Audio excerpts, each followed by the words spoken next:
Hello, this is Sifan from the Mr. Autofire wiki, and in this video I want to review the new premium weapon, the Smart Minigun.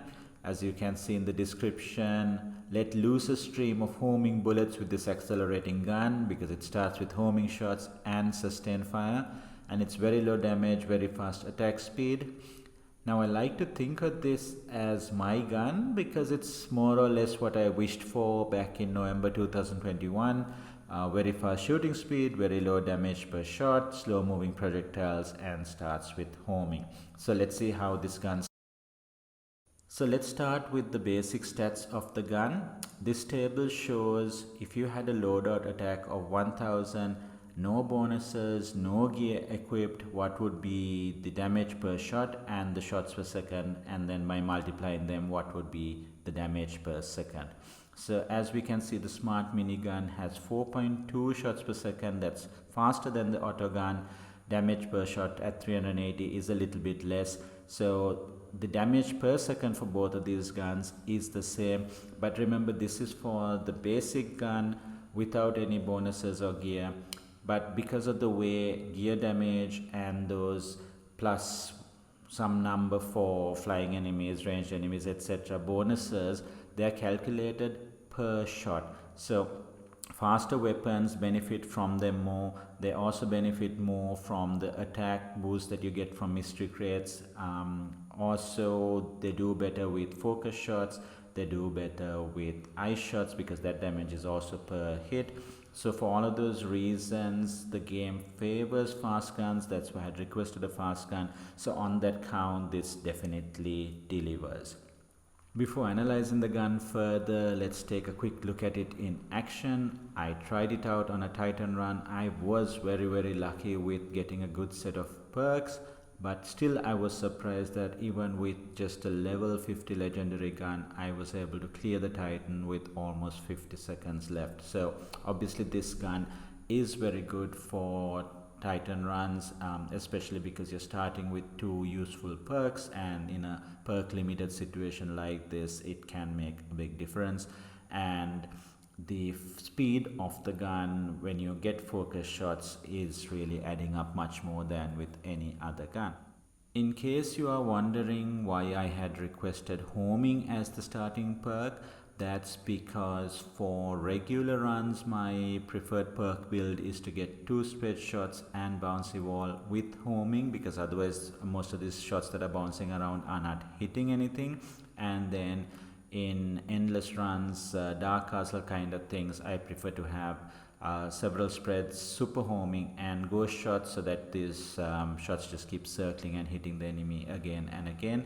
So the chances of getting super homing are better if we start with homing early in the run, and then when it comes to the build of spreads plus bouncy plus homing, homing is a standard probability perk, which means you'll get it on some runs, you will not get it on others, whereas bouncy and spread are higher probability perks, so there's a much bigger chance of them turning up in your perk rolls. So the rarest perk of the ones I was needing for my build was homing, so that's why I requested for it, and it's going to make it easier to get that ideal perk build because you're already starting with the perk that's hardest to get.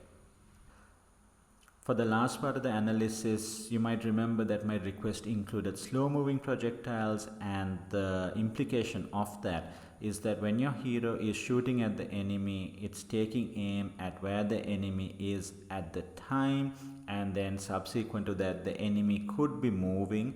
So if you have a fast moving projectile, then it could get there before the enemy moves much, so it could still hit.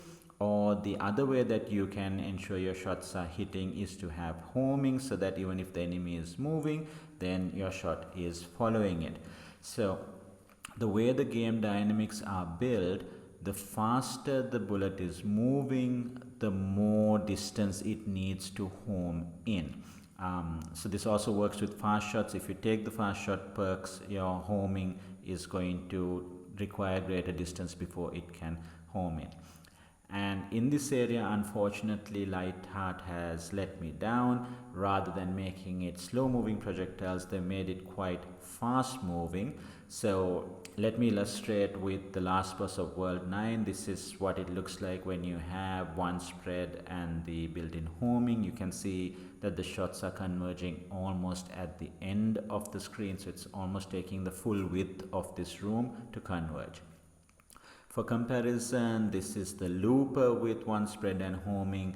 As you can see, it converges at a closer distance.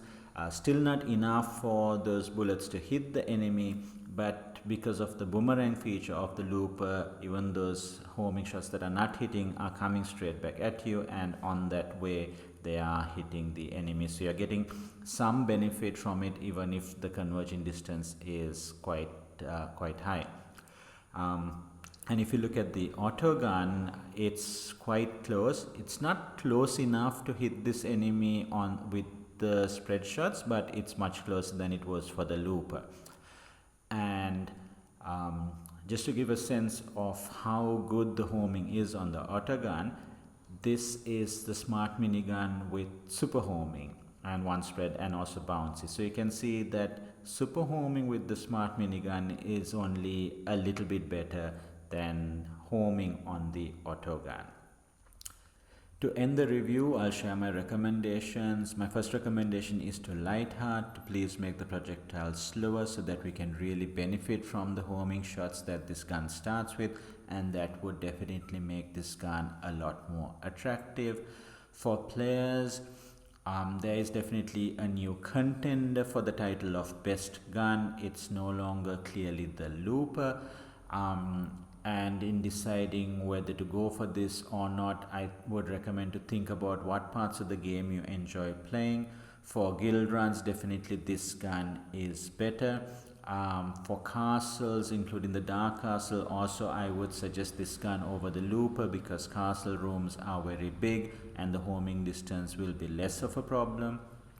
But if your favorite part of the game is the tower tournament and you've already invested in the looper, then maybe you would prefer to stick with it rather than to invest in this gun and dilute your loot pool, unless of course you just want to have a fun new gun to play with, in which case definitely go for this, because it does add a different element to the gameplay.